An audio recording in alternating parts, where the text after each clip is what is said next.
My dad, being Nigerian, he was like, these people don't make money.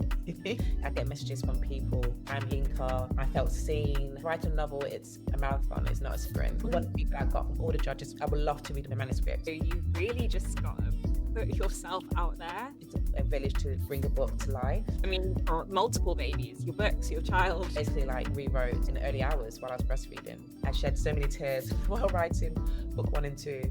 I need to be like cozy when I'm writing, and we don't have that many Black British authors here in the UK, so it'd be a shame if we lose them because people are not buying their books. Hello, my lovelies, and welcome to Coffee Oysters, the London Business Babe podcast. My name is Frances Adair Matthews. I'm a certified Notion consultant and founder of the Notion Bar. System-loving girlies, there is no need to suffer with Notion alone. I host the monthly Big Notion Energy Academy, where I unpack Notion's new releases and answer your burning questions. Details in the show. This week, the new year is in full swing, and I am pretty much just getting into client work, and I'm also starting a template collaboration. Last year, I got the chance to work with Skillshare to create a job tracker for their conference, which was really cool.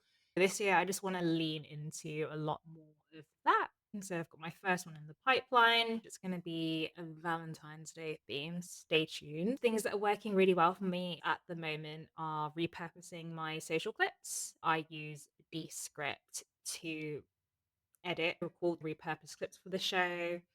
It's getting a lot of traction, and I've realized you need a headline to catch people's attention. Otherwise, they'll skip over the video. In terms of things that I'm loving at the moment, I've really invested in my everyday uniform. And at the moment, I'm really loving this brand called Not Basics. I've essentially bought all of their cotton turtlenecks in every single color, and I wear them mostly every day under everything, whether it's a nice outfit or I'm just lounging around at home. They're so comfortable. It is quite literally all I wear at the moment, especially in London where it's been freezing. And on top of that, I got the Essential Sundays wide leg sweatpants from Abercrombie, and they are my absolute new obsession. They were literally so hard to get. I was literally checking the website every single day for them to be in my size. Got a pair, and incredible investment, especially if you are a mid-height tall girly like myself. So I am 5'8", 5'9", and my pet peeve is where I would always go online and see sweatpants, be like, oh, those are so cute and baggy, model height 5'4". That's not going to translate for me. After extensive research, I found these ones on Abercrombie and Fitch, and the model height was 5'9". I was like, this is going to work. They're also mostly cotton, and oh my goodness, I swear it's like actually wearing a blanket on your legs. They are so soft. And yeah, I'm just hoping they stay this way. Enough about me. Before we dive into our amazing guest, it's time to shout you out. If you are signed up to the Substack, details in the show notes, every other Monday, you will receive a Manifest Mondays email where you can shout out your projects and dreams because you never know who's listening. This week, no new entries, so I'm going to shout out and manifest something for myself. I really do think this is the year of brand deals. Something really exciting happened. I'm getting gifted by a company that was mentioned on the show. I think a sign of things to come. Very excited for that, but I really want to hear more from you. All you have to do if you want to be mentioned on the show is sign up to the Substack and reply to the Manifest Mondays email. All right, now let's jump into today's interview. Housekeeping. The show notes should be your best friend. This is where you can sign up to become a guest and also find all of the guest recommendations in the Coffee and Oysters guide. And let me know if I'm screaming into a void. If you're following along on Substack, Spotify, Apple, YouTube, wherever it is, keep those 5-star ratings coming. Comment, like, share, all of it. Today, we are with Lizzie Damilola Blackburn, who is the best-selling author of Yinka, Where Is Your Huzband? And her second book, The Rewrite, is out February 20, actually this week, if you are listening to the recording. So very excited to have you on this show today. Thank you for coming on. How's your week going? Thank you so much for having me. And I love how you pronounce husband correctly as well. My week's been good, thank you. I've actually just seen Wicked. I'm not too sure if you've seen it. What did you think of it? Amazing, 10 out of 10. And Cynthia Rebo, she actually went to my first secondary schools. And I remember her just being a star then. Just seeing her on a big screen, I just feel so proud of her. Oh, incredible. Did you get to go see it at the cinema or did you have At the cinema, yeah. so What did worth you think it? of it? I absolutely loved it. I didn't know the storyline before seeing it, and so Oh, it was kind of a spontaneous thing, but I was like, justice for Elphaba. yeah. So I feel like a lot of people listening to this will have either read your book or have heard of your book. Tell us, did you always want to be an author? How did that journey start for you? So I always loved writing as a kid. Like I have like fond memories of just writing stories like during my free time, during dinner time even. Um, and actually I wanted to be a journalist when I was younger. But my dad, being the Nigerian dad that he is, he was like, these people don't make money. He actually showed me like a newspaper clipping of a journalist's entry level salary, and steered me towards law. I ended up studying politics at uni. When I graduated, I worked for a charity and I ended up working in the charity sector for 10 years. Wow. During that time, my mum was asking about the whereabouts of my husband. When am I going to settle down? Where's my boyfriend? And so that inspired Yinka's story. See So that? it actually started off as a short story on a blog that I ran. And it wasn't until I went to this blogging workshop and I met this author, I wanted to get some feedback on my writing. So I shared the blog with her. And she really enjoyed Yinka's story. And she said, do you know what? I feel like her story make a great novel. And then basically I took it on as a challenge and ran with it. And quite blindly, actually, because I didn't know what I was doing for the first few years. But it reignited that passion I had for writing when I was a little girl. To cut a long story short, I started to invest in myself as a writer, and I got an agent as well after winning a writer competition, and then was able to finish Yinka, Where's Your Husband during lockdown, and got a 2 book deal with Penguin. The rest is history. Incredible. And so, how long did that journey take? Because you just went through it really quickly there, but I'm sure it was a lot of graft. So, how long was the journey from, I suppose, like Wattpad to two deal? Yeah. So I'd probably say I first started writing Yinka's story when I was maybe 23. I got my Mm. book deal, I think, when I was 30. So yeah, it's in total like 7 years. A lot happened during that time. Like I got married, I moved, like life just happened. So that kind of got in the way of writing as well. Writing a novel, it's a marathon. It's definitely not a sprint. And it takes a lot of like rewrites, excuse the pun, just the title, the rewrite the title of my next book. Was it a situation where you might, for a few month period, like, okay, every day I'm going to spend an hour writing this, and then life would happen, you'd leave it alone for like 3 months and then come back to it? How was that cadence of like writing a novel, especially? Yeah, it was definitely like a roller coaster. So because I was working full time as well, it was a case of trying to fit writing around that. Sometimes I would even write at work during my lunchtime. There's a quiet room. I take my laptop and write there. And I remember when I was planning the wedding and I really struggled to write then, someone just said to me, just leave it for a bit, like just focus on planning the wedding and come back to it. So I didn't write for a good maybe like year or so. But I feel like lockdown for me was a blessing in disguise because it just gave me more time to write because I live in Milton Keynes now and I was working in London. So it was a 2 hour commute every single day, well, from Monday to Friday. And so by the time I got home, I was tired, still had to cook, spend quality time with my husband. And that only left me with like an hour or so to write. But during lockdown, I didn't have to think about commuting anymore. So once it hit 5, I was working on my manuscript, Yeah. and I was able to finish it then. That's one thing I'm grateful for lockdown for. Mhm. Absolutely. And then during that period, would you share your writing with other people to review it and be like, what do you think of this bit? Mm. Like, how was that process? Or would you keep it quite to yourself? So, it was only really Martin that I shared my writing with. And also when I submitted it for competition and stuff, like if I wasn't shortlisted, I'll ask for feedback as well.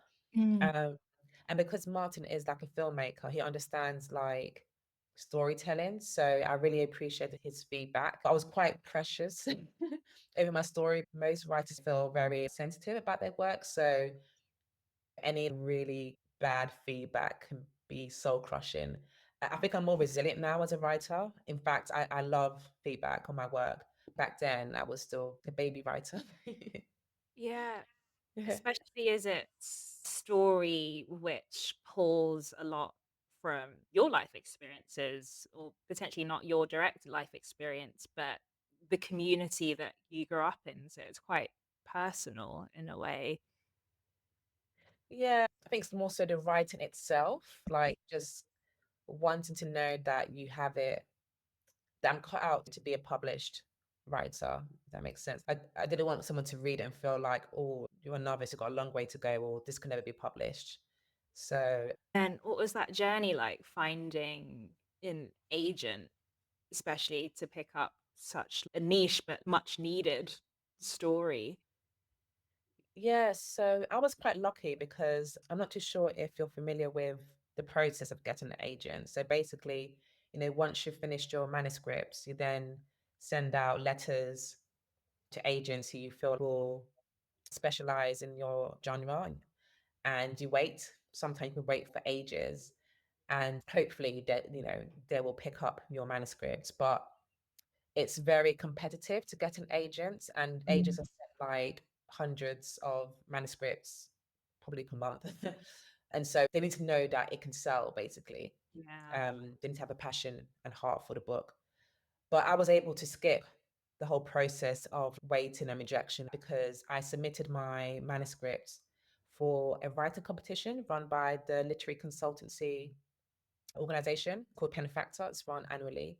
And I read the bios of the previous like shortlist and winners, and they all had some sort of writing background or MA in creative writing. And I was like, oh, who am I? But then my husband, Martin, he was like, no, go for it. Like, you just never know. I prayed about it as well. And God said, go for it. And I was actually praying to be longlisted, not even like shortlisted. And I ended up being shortlisted. Oh, And the day of the event, I had to read a snippet of my book to, an audience and a panel of judges. And I ended up winning the competition to my surprise. Now, Andrew, who's my amazing agent, she was on the panel. And basically, one feedback I got from all the judges was, oh, I would love to read more of a manuscript. So after I'd sent her more of my manuscript. And she was the only one who invited me to her office, ran through areas of improvement and what she liked about the story. She offered me representation. incredible. So it just goes to show you've really just got to put yourself out there.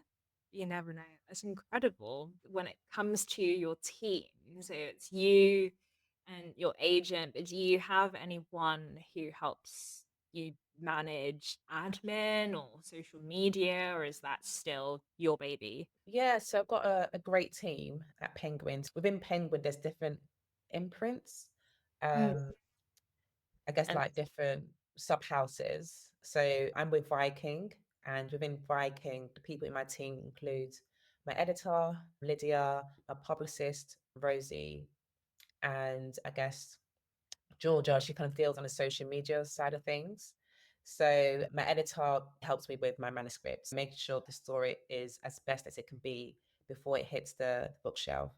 And the process of editing can take several rounds. So you basically start from like, the big concept, looking at things such as structure, the character arc, missing plot holes and things like that, all the way down to proofreading. That comes much later on.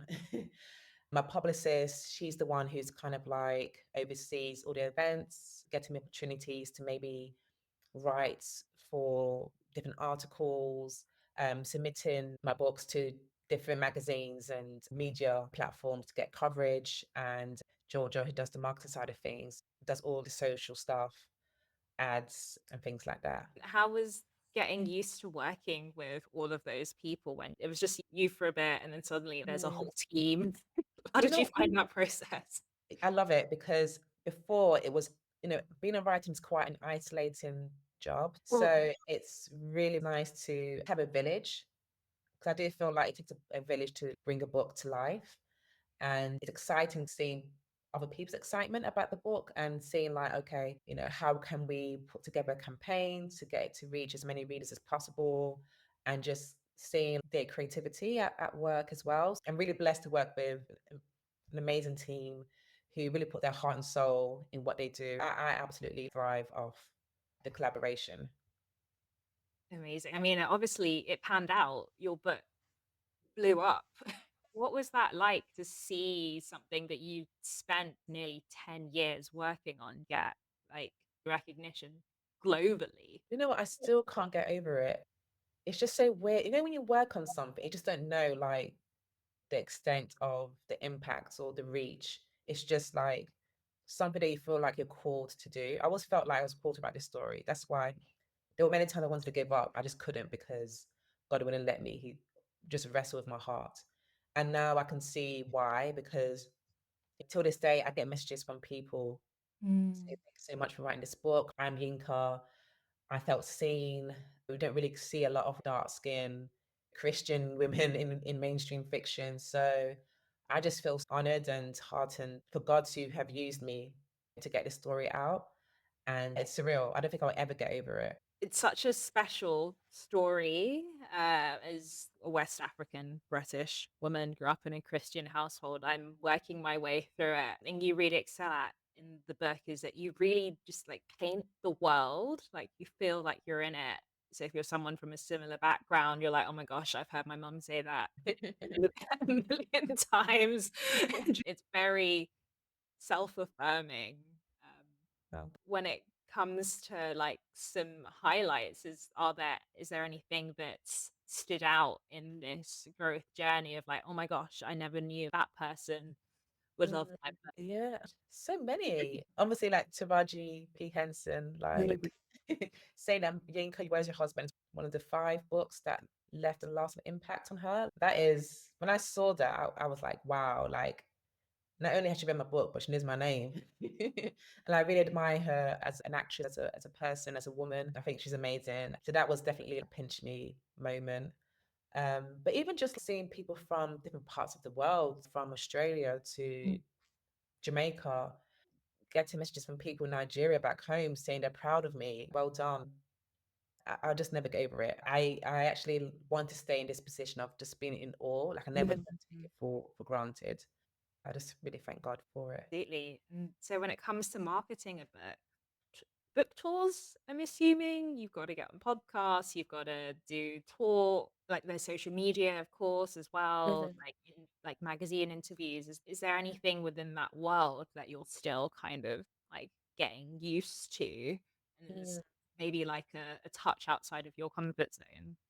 Yeah, so like I'll probably say initially the social media side of things was not my cup of tea. And I remember like my editor at the time, she encouraged me to like do we were writing like these articles together to kind of show the process of getting published.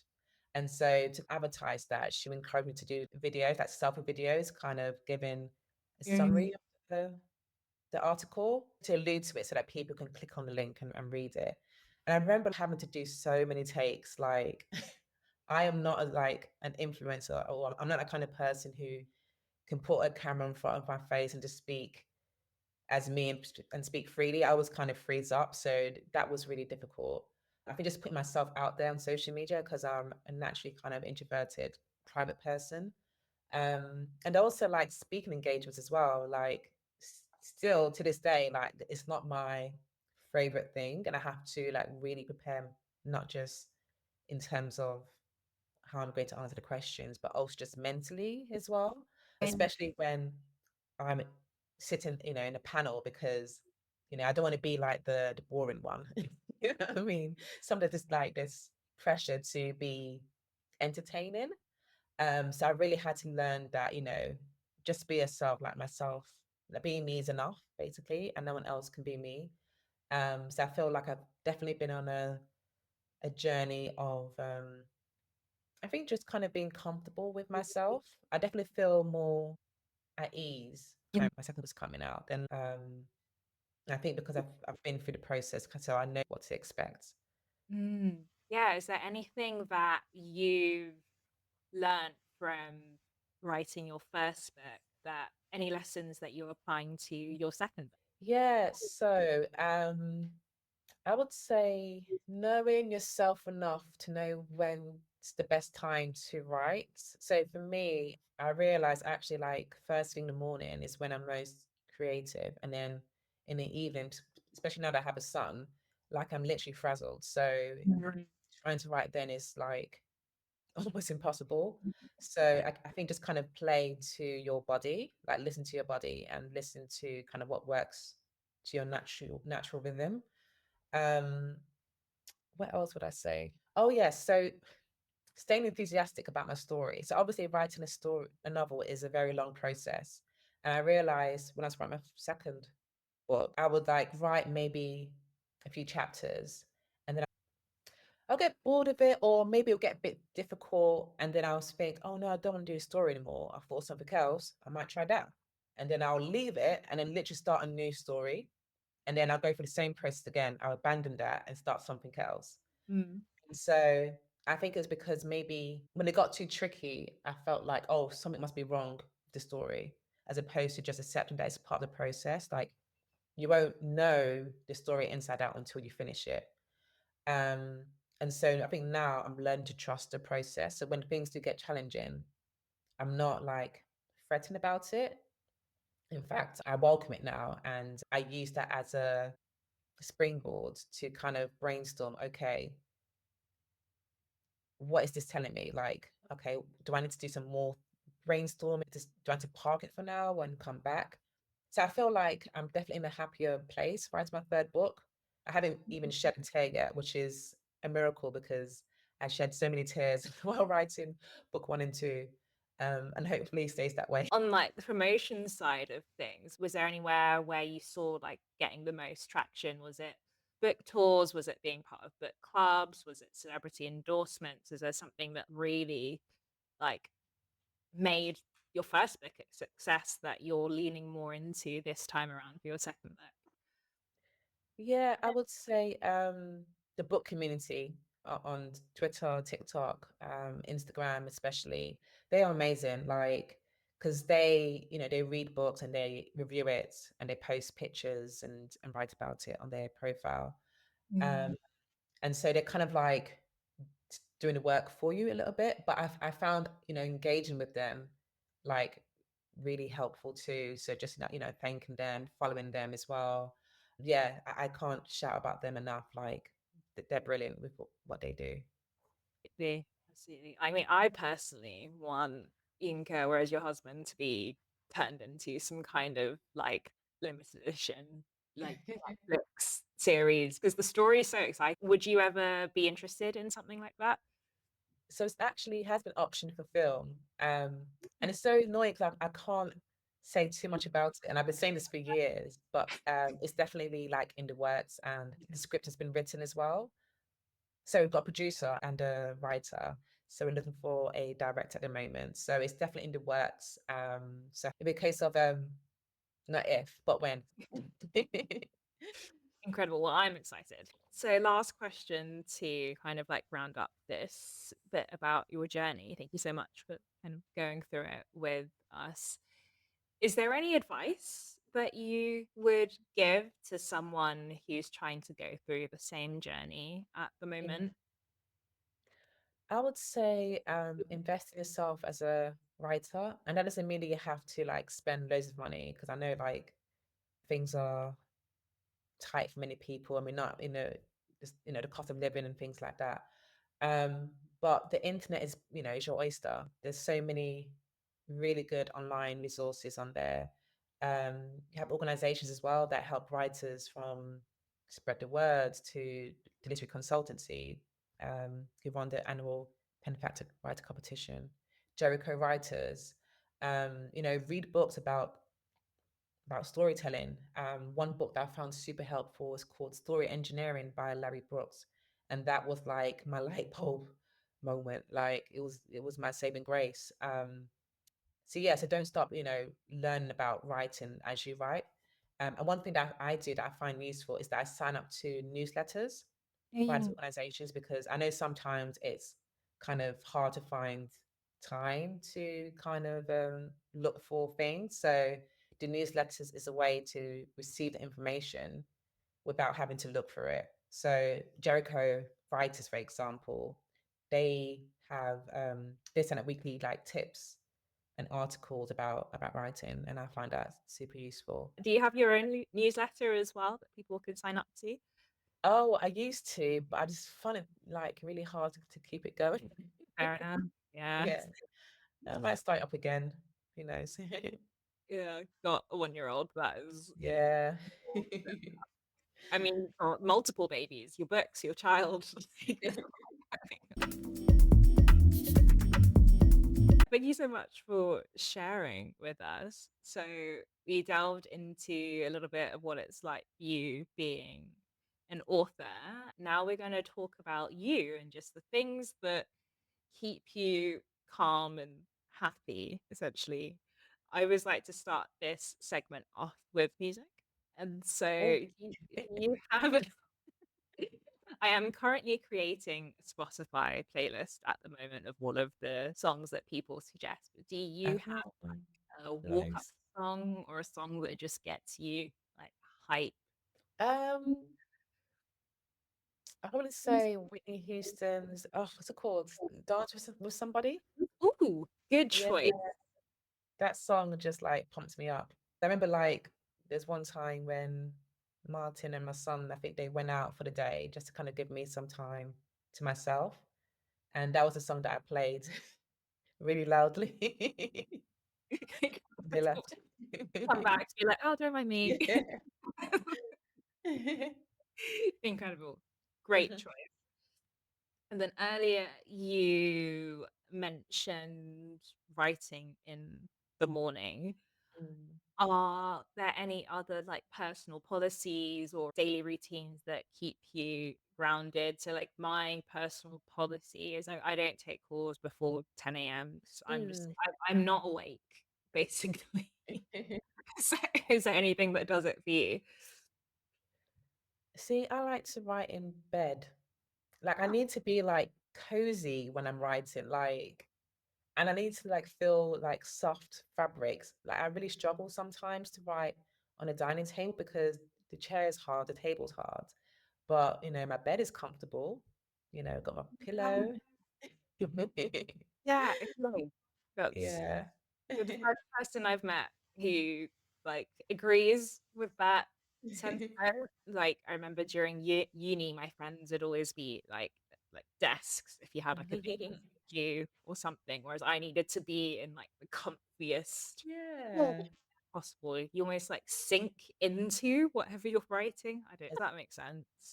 And then I mean, entrepreneurs, business people around the world always kind of like swear by having a uniform just so they don't like have to think about what they're wearing. Do you have any like pieces that you kind of rotate that you just kind of always go to when it comes to style or even brands? Good question, actually. Like for me right now, I'm in my turtleneck era. Oh. I'm so cold. It's practical and it looks quite chic. So I'm like, this will do. I don't blame you. I do like gold jewelry. Mm. Yeah. I feel like gold jewelry on black skin is like, yeah, chef's kiss. Yeah. Always just kind of like turn it's like especially like a little hoop moment. It's like Mm. and now I'm dressed. Exactly, yeah. Right.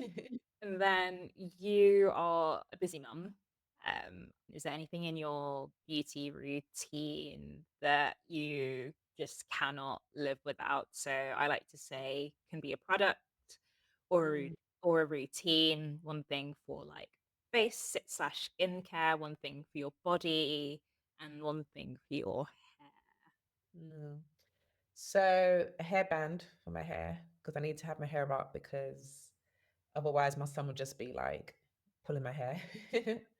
um, for my face, I guess makeup, like I have to have my eyebrows done. Yeah, in terms of just like when people come over, or even just doing a podcast like this, like the very least, have my eyebrows done. Um, what else? Like moisturizer brands that you love? Or Nothing beats shea butter. Big yeah, shea butter at the moment. Yeah, so that's what I'm using. Um, it just moisturizes the skin really well. preach. Oh, and And then, also pardon? Vaseline for my Oh, lips. yeah, Yeah. absolutely. Are you like the mini plastic tubs or you like the little metal tubs for like Oh, carrying around? so when I go out, the little metal ones, but at home we have like the big Oh yeah. ones as well. We have here like just between us, like just several tins lying around and like they like hop between different people's bags and Oh yeah. coats. So you always find one if you read. Incredible. Can't be caught with chapped lips. It's not a good look. You know. Ooh, a fun question for you since you are a storyteller. Is there anything you're consuming at the moment that you absolutely love? Could be a book, could be a TV show, could be a film. I think only because it's fresh in my head, it's wicked. Yeah, yeah, That's true. yesterday. I just loved how it made me feel. It's just such a emotional, well done film, and I loved all the singing. I loved the rapport that Cynthia had with Ariana. I love the musical, but I think just seeing it on the screen and being able to see like their face up close and their expressions was just something else. And I think Mm, it's a film that would stay with me for a very long time as well. yeah. So would you Yeah. say you preferred the film over the stage production? Oh, it's a hard one. I think prior when I watched the musical, Oh, but I okay. didn't watch the film. Interesting. Yeah, a lot of people are saying that they're just like bawling during the film. It was just so yeah, so beautiful. I can Yeah. see why Cynthia Ariana were like crying during the press interviews. Like I Well, get it now. it's like very emotionally draining. And there's also layers to it. Like Yeah. Ariana's been basically going for this role for the past 15 years, or it Oh was even wow. before it was even out. She was just basically manifesting it through Gosh. like songs. I think she even met the original Glinda on Broadway when she was like 10 or something. Like it's been a long time coming. Wow. And then like Yeah. I loved how she made the role her own. I thought she was fantastic. She actually really surprised me. Um, yeah, she was great. yeah, I personally like every now and again I do the little head Oh yeah, flick. little toss. Yeah, and then Cynthia Erivo being like Cynthia Erivo, she just took that role to a completely different place Mhm. that I don't think you could really get to if it was not played by a black woman. So then do you have anything? Are you like a techie person? Are there any like apps or gadgets that you use that make your life easier? Oh, I'm really take a person. What do I use? Yes, Martin and I, we just put everything in our calendar just to make sure that, one of us is around to look after our son. And just invite each other. So I'll probably say that's been working well. Mm, that, that Yeah, way. Google Calendar. So like that's kind of a one that comes up a lot on this show. It's just like if it's not in the calendar, it just doesn't Mm, exist, basically. yeah. Amazing. And then last question for this section. I like to think that you can tell a lot about a person based on the ads that they're getting on like Oh, Instagram or something. What are you currently being fed ads of? Mindful Chef comes up often. Interesting. Um, the Better Help Therapy. I don't know what that says. And also, I think it's called Kim Kim Oh, nappies. oh, are they Yeah, like just I think plant-based, organic, like nappies. Or Baby's Company, I think, and they sell different products, so that's been coming up quite often. fair enough. I sometimes wonder, like, maybe it's just if you're searching stuff, like, oh, she's a mum, like, Yeah. She might need this. Oh, and this could be a cute question actually, because obviously you are an author. Are there any books that you love reading to your son, actually? Oh gosh. So I love the classics like Spots. Oh, Uh, yeah. yeah, The Hungry Caterpillar. But my son is really into like prayer books. Oh, So yeah, there's one prayer book that we have that my friend got him. It's just a small one. And because he's teething at the moment, so sometime he wakes up like in the middle of the night and he will like reach out for it, he will grunt for it. And oh, then he'll always open a page where there's like a platter of like foods and vegetables because he's really into that at the moment as well. And he gets my finger and then he points it. It's normally at the apple. I say apple. Apple. So yeah, he loves the prayer book. We've got another one that has like poems in it. So yeah, yeah. those two books, I would say. Amazing. Huh. Yeah. But like, you can never go wrong with the classic. I mean, classics for a reason. But Yeah. It just brings back such like fun memories of when I was a little girl. yeah, life was much simpler back then. I know. Sometimes I see like little kids, I'm like, enjoy this while you can, because it's And- it gets a lot more complicated from here. uh-huh. Amazing. Thank you for giving us a little bit of insight into you outside of being an author. And so this is a podcast for London business babes, and you are from South London, correct? Yeah, so originally from South London, Peckham, then moved to Belvedere, which is Greater London slash Mhm. Kent, when I was 13. Mm. And now I live in Milton Keynes. I've been here for, I think, 6 years now. And I love it. Oh, Yeah, amazing. I'm never moving back to London. Fair enough. Yeah, I still and often because I've got family there, but I feel very settled in Milton Keynes. I feel like that is sort of a natural transition that's happening with a lot of people at the moment. It's just like Milton Keynes is where you live, and then you come into Mm. because you can get to London in how long is it? Fastest train will get you there in half an hour. Yeah, So Eastern, London Eastern. yeah, Yeah. exactly. Yeah, you can get there in half an hour. But then you know what? I live in Southeast London, and it will take me an hour to get to Hackney. So you know what?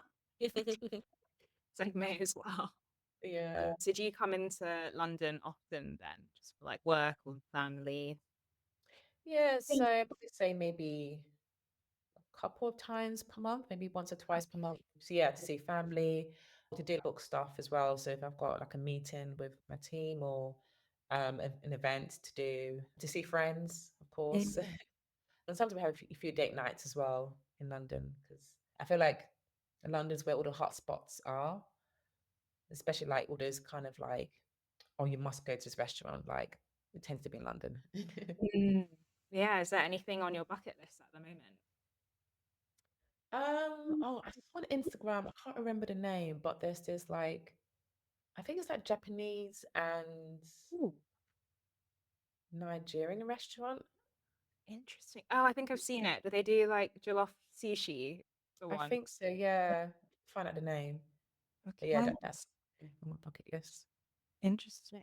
And are there any like food spots that you go back to repeatedly or that you just love going to or had an amazing experience? So for my birthday, Martin took me to Chizuru, which is Oh, like so it's a Nigerian restaurant. It's high end, but you don't have to like dress up. It's very casual, but yeah. they, in terms of like the quality of the food, that's what I mean by high end. And the chef has a Michelin star as well. Yeah. And the food is absolutely like, oh, like just breathtaking. Like they come in small portions, but the flavor is just, yeah, like amazing. So highly recommend Do you remember Chizuru. any do you remember any standouts from the meal? Um, for dessert, so they had like Igisu flavored ice cream. Oh, interesting. Also, they had like a smoked moi moi as well. But like you can taste like the charcoal like flavor. Like it was normally it's red, like orangey red, but Yeah. it presented to us, it was black. But Interesting. Yeah, 'cause I did something to it to make it like charcoaled. But it was, yeah, it was just delicious. Cool. And then what other things you like doing with your son in London or things you want to take him to maybe? Yeah, but do you know what? Ever seen like family and friends? We haven't really like done things with Seoul, London. Yeah, only because like just the stress of going into London.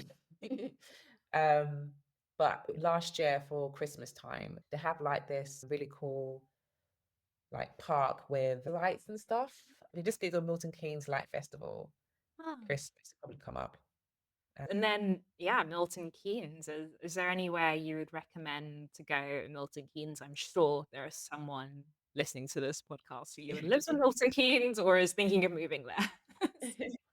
There's a really cool restaurant called Febreze in a place called The Hub where all the restaurants are. And yeah, Martin and I really, really enjoy it. The Mm. food is really good and they do like pancakes with like spicy sausage, Ooh, with like maple syrup. So basically they serve breakfast all day and yeah, it's just really, really nice. And okay. the atmosphere as well is very cozy. Yeah, fair enough. Do you feel like there is like a big migration at the moment happening from London into Milton Keynes, or like what's the vibe? I can only compare it to I used to live in York, and Okay. sort of the back end of the pandemic, there was just like an influx of young families who'd obviously kind of like Mm. moved up from London and were like, well, we're moving to York now. It's only an hour and a half away, like sort of fine. Is there a similar thing happening in Milton Keynes at the moment? I would definitely say so, yeah. Like there's loads of new builds. Oh, Definitely. Yeah. I think it's a great place if you're kind of like have a young family or starting a family. Um, and one thing I love about Milton Keynes is that it's very multicultural as well. So I just love when I look outside to see white kids, black kids, Asian kids that just all playing together. Also, it's really nice to see like black people own really nice houses as well. Like it's not, sometimes we go to like a posh or rich area yeah, and there's a black person walking around, they might get funny looks. But in Milton Keynes, like it's not uncommon to see a black family owning like a house with 5 bedrooms. Like no one blinked an eyelid, like it's just normal. yeah, Um, so yeah, there's a lot of like black wealth, I guess, and black excellence, I guess, in Milton Keynes, which is nice to see. nice. Yeah, I mean, you can definitely get like way more for your money Yes. when you venture. Um, I was walking past the estate agents the other day and like just the standard sort of like 5 bedroom in I think like East Dulwich or something. It was like 1.6 million. I was like, Oh my gosh. he said, yay. I don't know about all that. Who are these people buying these places? Like, I want to know them. Yeah, like honestly, it's just like, what do you do for a living? And we're going to wrap up with a few questions. Is there a win that you want to celebrate?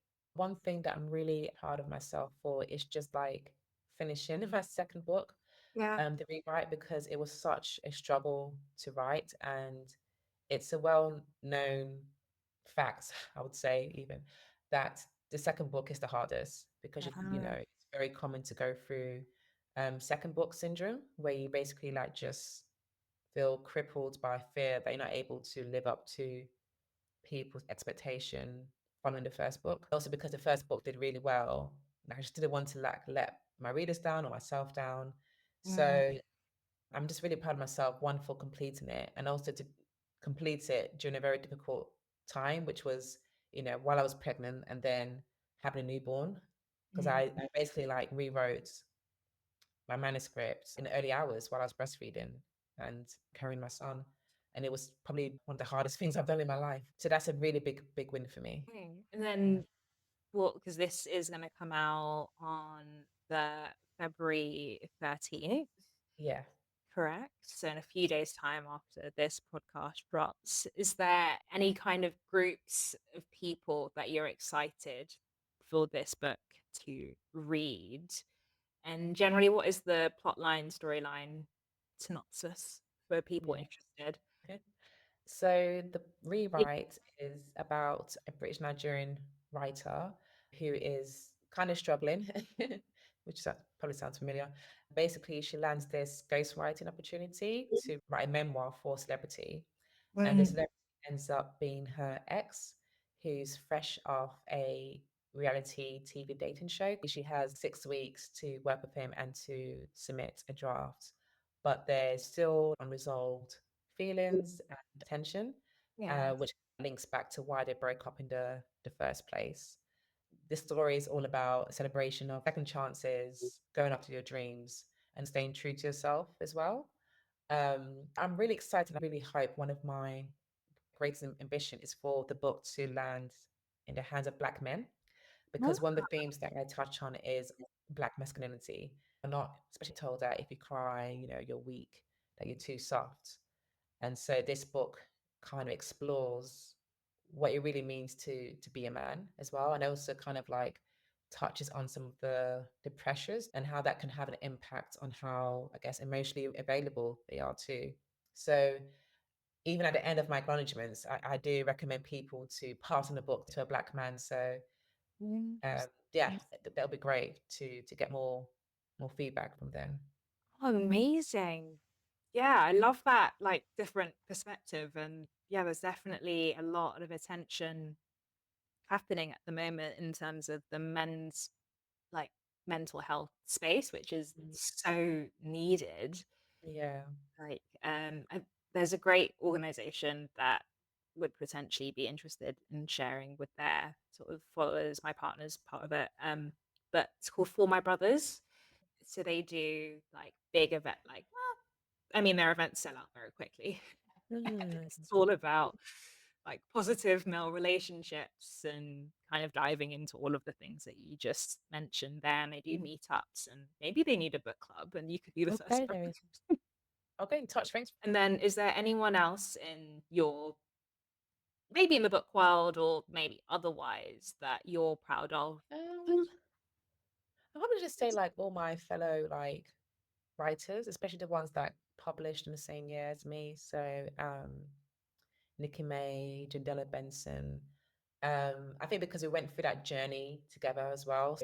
And their books came out last year. So my book was supposed to come out last year, but because I got pregnant, it just kind of like messed up times and stuff. So yeah, I feel very, very proud of them. I know what it takes to write a book. Also, just seeing like new writers coming through. So Shani Akila, she published her short story collection for such a time as this last year as well, and she's been doing just like she's doing great. Because I remember when she wasn't published and she DM'd me to just have a conversation and find out more about how to be an author.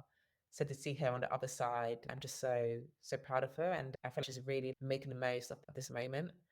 And even established authors, so Beth O'Leary, so she's the author of The Flat Share. Her book Swept Away is coming out in April, and it's a rom-com and it's absolutely fantastic.